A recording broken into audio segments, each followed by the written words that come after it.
तो दोस्तों पार्ट 1 में हमने देखा कि टेड ग्रोसरी में एक लड़की को पटाता है और उसके साथ कांड करता है। वैसे दोस्तों आपने पार्ट 1 नहीं देखा है तो लिंक डिस्क्रिप्शन में है। So let's start part 2।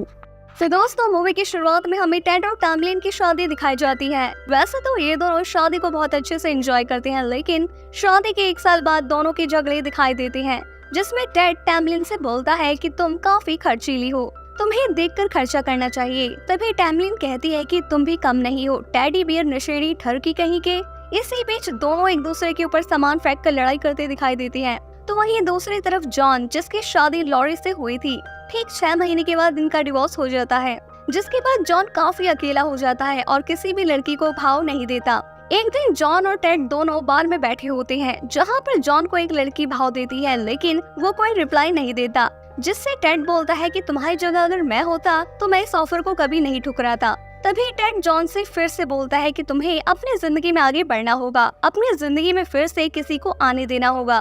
पर जॉन टेड की बातों का कोई रिप्लाई नहीं करता। इसके बाद टेड और टैमलिन दोनों हमें स्टोर में काम करते दिखाई देते हैं, लेकिन दोनों के बीच बहुत ज्यादा फासले होते हैं, जिसको देखकर वहाँ पर काम करने वाली लेडी बोलती है कि मुझे लगता है कि तुम दोनों को एक छोटे से बच्चे की जरूरत है। टेड उस लेडी की बात को नहीं समझ पाता, पर तभी वो एक पेरेंट्स की तरफ इशारा करती है और बोलती है कि देखो, उन पेरेंट्स को मिलाने के लिए एक बच्चे का साथ भी चाहिए होता है। सो तुम दोनों को भी एक बच्चा करना होगा, तभी तुम दोनों के बीच फिर से प्यार जिंदा होगा। टेड को आइडिया बुरा नहीं लगता और वो फटाफट से टैमलिन के पास जाता है, पर टैमलिन टेड से बात करने के लिए जरा भी इंटरेस्टेड नहीं होती। तभी टेड बोलता है कि हम दोनों को एक होने के लिए हमें एक बेबी करना होगा। ये सुनकर टैमलिन भी काफी खुश हो जाती है और एक बार फिर से स्टोर का काम छोड़कर दोनों इंटीमेट होते दिखाई देते हैं। मैनेजर ये सब देखकर फिर से टेड को बुलाता है और फिर से डबल प्रमोशन दे देता है। इसके बाद टेड जॉन के साथ मूवी देखता हुआ दिखाई देता है, जहाँ पर बातों ही बातों में टेड बताता है कि मुझे तुम्हें बताना था कि टैमलिन और मैं, हम दोनों ने फैसला लिया है एक अच्छे पेरेंट्स बनने का। ये सुनकर जॉन बोलता है कि टेड तुम्हारे अंदर तो खूबी वो है ही नहीं, तो तुम ऐसा कैसे करोगे। इस पर टेड बोलता है कि मुझे एक बहुत अच्छा आइडिया आया है, मुझे हमारे फेवरेट हीरो सैम जॉनसन के पास जाना होगा और उनसे इसके बारे में बात करनी होगी, जिस पर जॉन भी राजी हो जाता है। पर सैम के पास जाने पर उन्हें खाली हाथ आना पड़ता है, क्योंकि उसने जवानी में बहुत मस्ती और लड़कीबाजी की है। इसके बाद जॉन टेड से बोलता है कि सैम की तरह इस दुनिया में एक और आदमी है जिसका नाम टॉम है, जो बिल्कुल उसी की तरह सुपरस्टार है, चलो हम उसके पास जाते हैं। अब यहाँ पर जॉन उसके स्पम को पाने के लिए एसी रिपेयर वाला बन जाता है, जहाँ वो टॉम की एसी को खराब कर देता है, जिसकी वजह से टॉम को रात में गर्मी लगती है और वो अपने रूम के विंडो को ओपन कर लेता है। और यही मौका होता है जिसमें जॉन और टेड खिड़की के जरिए टॉम के रूम में आ जाते हैं, पर दोनों अपने मकसद में कामयाब नहीं हो पाते और टॉम गुस्से में दोनों को ऊपर से नीचे फेंक देता है। अब ऐसे में अचानक से जॉन टेड से बोलता है कि इस बारे में तुमने मुझे क्यों नहीं बोला। तभी टेड बोलता है कि इस बारे में मैं तुमसे कहना तो चाहता था, लेकिन तुम काफी डिप्रेशन में रहते थे, इसीलिए मैं बोल नहीं पाया। तभी जॉन टेड को अपना स्पर्म देने के लिए तैयार हो जाता है।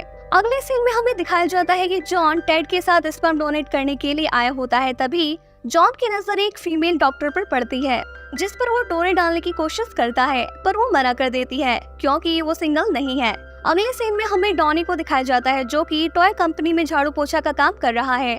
दोस्तों ये वही डॉनी है जिसने टेड के 2 टुकड़े कर दिए थे और अभी तक वो टेड के पीछे पड़ा हुआ है, क्योंकि जिस कंपनी में वो काम करता है उसके बेसमेंट में उसने टेड जैसे कई टेडी बियर्स को जख्मी हालत में रखा हुआ था।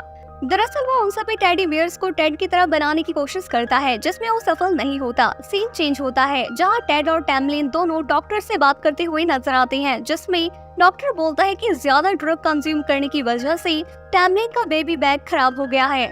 ये सुनकर टेड और टैमलिन दोनों ही शॉक हो जाते हैं और दोनों डिस्कशन के दौरान एक बच्चे को अडॉप्ट करने का फैसला लेते हैं और दोनों पहुंच जाते हैं एडॉप्शन एजेंसी, जहां पर पहुंचने पर टेड को ये पता चलता है कि वो दोनों बेबी अडॉप्ट नहीं कर सकते, क्योंकि सरकार की नजर में टेड इंसान नहीं बल्कि प्रॉपर्टी है, जिसकी वजह से उसे बच्चा नहीं मिल सकता। इसी के साथ साथ एडॉप्शन एजेंसी वाले टेड को वार्निंग देते हैं कि बहुत जल्द तुम्हें भारी मुसीबतों का सामना करना पड़ सकता है। अब फाइनली वो दिन आ जाता है जहां टेड के बुरे दिन शुरू हो जाते हैं, क्योंकि सरकार ने टेड को प्रॉपर्टी घोषित कर दिया है, जिसकी वजह से उसे उस शॉप से भी निकाल दिया जाता है जिसमें वो 10 साल तक काम कर रहा था। इतना ही नहीं, टेड के सारे आईडी और बैंक अकाउंट को भी रद्द कर दिया जाता है। इतना ही नहीं, उसकी शादी को भी रद्द कर दिया जाता है। अब ये सारी परेशानी टेड जॉन के पास लेकर जाता है, जहाँ जॉन बोलता है कि इसके लिए हमें शहर के सबसे बड़े लॉयर को हायर करना होगा और साबित करना होगा कि तुम भी हमारी तरह जिंदगी जी सकते हो। इतना बोलकर ये दोनों शहर के सबसे बड़े लॉयर के पास पहुँचती हैं, जहाँ लॉयर इन दोनों को साफ इनकार कर देता है और कहता है कि मैं तुम्हारा केस नहीं लड़ सकता, मगर मेरी भांजी जिसने हाल ही में लॉ की डिग्री हासिल की है वो तुम्हारी मदद कर सकती है। इसके बाद जॉन और टेड बिना वक्त गवाए दोनों पहुंचते हैं समांता के पास। दरअसल समांता का ये पहला केस होता है जिसे वो लड़ने जा रही है। इसी बीच डिस्कशन के दौरान जॉन को पता चलता है कि वो भी हमारी तरह एक नंबर की चरसी और नशेड़ी है, जिस वजह से तीनों सस्ता वाला चरस गांजा फूकते हुए नजर आते हैं। वेल सीन चेंज होता है और डॉनी हैस्ब्रो कंपनी के मालिक को टेड के बारे में बताता है कि टेड अपने सिविल राइट्स को पाने के लिए कोर्ट में जाने वाला है और अगर वो ये केस हार जाता है तो उसे प्रॉपर्टी घोषित कर दिया जाएगा और टेड को हम एज अ प्रॉपर्टी चुरा सकते हैं। जिस पर कंपनी का मालिक बोलता है कि इसमें मेरा क्या फायदा होगा।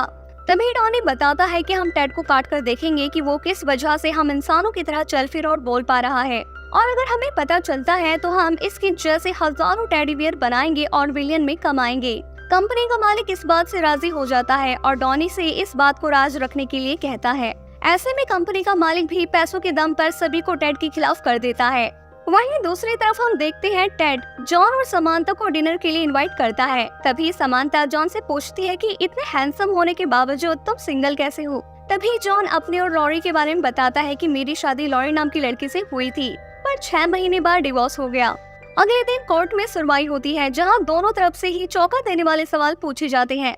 दरअसल टेड के खिलाफ काफी बड़ा और नामी लॉयर हायर होता है, जो कि फर्स्ट राउंड में ही जीत जाता है। दूसरी तरफ समांता, जिसके लिए ये केस का फर्स्ट एक्सपीरियंस होता है, जिस वजह से उसकी कोशिश नाकाम होती है और केस हार जाती है। ये सब सुनने के बाद जॉन और टेड उदास हो जाते हैं, पर जॉन टेड से कहता है कि उदास होने की कोई जरूरत नहीं है, क्योंकि सुप्रीम कोर्ट के लिए दरवाजे अभी भी खुले हैं। तभी समांता बोलती है कि हमें पैट्रिक के पास जाना चाहिए। वो अमेरिका का सबसे बड़ा सिविल टाइटैनिक है और अगर उन्होंने तुम्हारा केस लड़ा तो हारने का सवाल ही पैदा नहीं होता और तुम्हें तुम्हारे सिविल राइट्स भी मिल जाएंगे। तभी समांता पैट्रिक को कॉल करके अपॉइंटमेंट के बारे में बात करती है, जिसके लिए पैट्रिक भी टेड से मिलने के लिए राजी हो जाता है। इसके बाद तीनों पैट्रिक से मिलने के लिए निकल पड़ते हैं। इसके बाद तीनों हमें पैट्रिक के ऑफिस में नजर आते हैं, जहां पैट्रिक टेड का केस लड़ने से साफ इनकार कर देता है, क्योंकि पैट्रिक का कहना है कि अभी तक टेड ने इस देश के लिए कुछ ऐसा नहीं किया है जिससे हम देशवासियों को गर्व हो। कहने का मतलब ये है कि टेड शुरू से ही चरसी और नशेड़ी है और हमेशा से सस्ते नशे की तलाश में रहता है।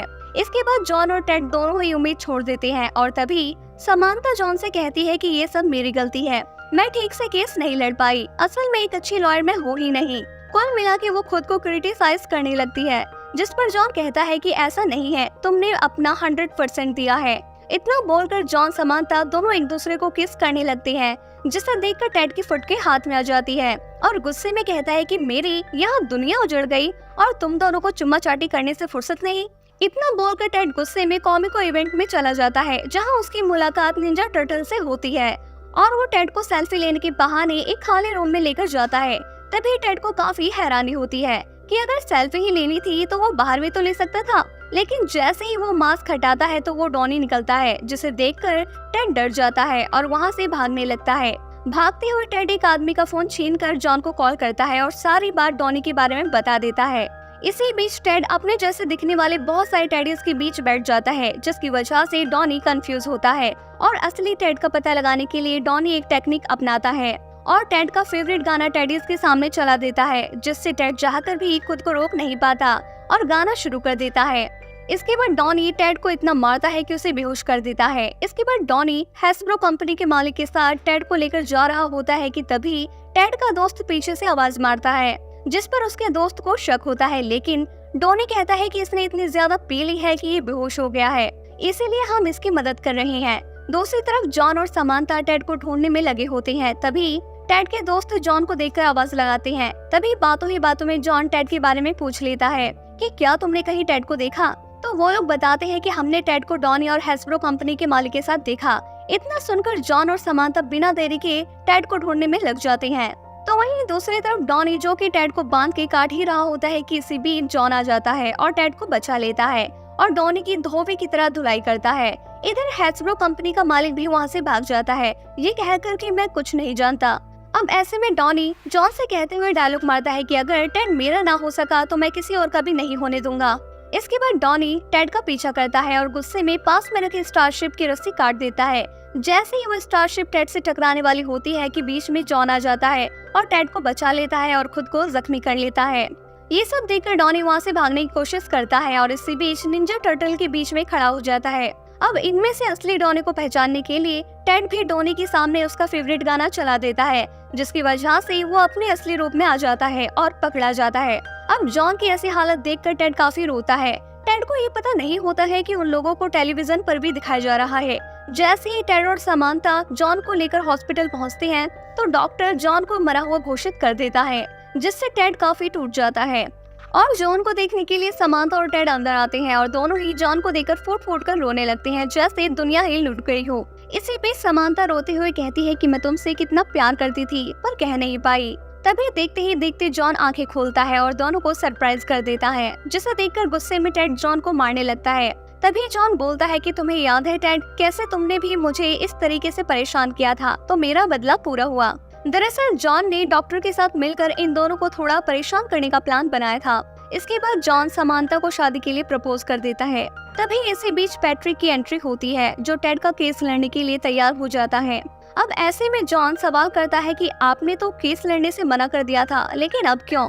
तभी पैट्रिक बताता है कि मैंने टीवी पर देखा कैसे तुमने अपनी जान जोखिम में डालकर टेड की जान बचाई। इतना ही नहीं, टेड को तुम्हारे लिए रोता देखकर मैं खुद को ये केस लड़ने से नहीं रोक पाया। और फाइनली वो दिन आ जाता है जहाँ पैट्रिक जज और सभी लोगों के सामने ये बताते हैं, हम इंसान के अंदर जो भी इमोशंस हैं, वो सारे इमोशंस टेड के अंदर भी मौजूद हैं, जो एक सच्चे इंसान को दर्शाता है। सो फाइनली टेड केस जीत जाता है, यानी कि टेड को सिविल राइट्स मिल जाता है। इसी बीच टेड कोर्ट से बाहर निकलकर पूरी दुनिया के सामने टैमलिन को शादी के लिए प्रपोज करता है।